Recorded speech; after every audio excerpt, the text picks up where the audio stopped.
hindi na madami ang sabaw ng noodles. That phrase hit me so hard.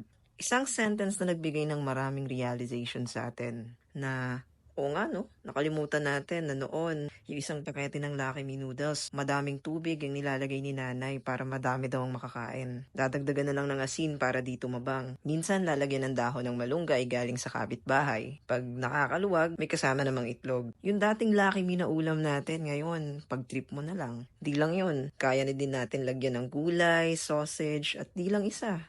Kahit 2 pang itlog. Na oo nga no, grabe na pala yung blessings natin pero di natin naisip kasi naghahangad tayo palagi ng mas maganda, ng mas sobra, o kaya mas bongga. Na oo nga, ang layo na pala ng narating namin. Yung mantika, pangprito na lang. Yung asin, pampalasa na lang. Yung Milo, minsan pinapapako na lang. Yung spaghetti, cravings o kaya merienda ko na lang. Yung ref, palaging may ice cream. Kung gusto ng cake, di na kailangan nantayin ng birthday. Di ko maiwasang isipin habang niluluto ko to. Proud ako sa sarili ko na oo, maaring malayo pa.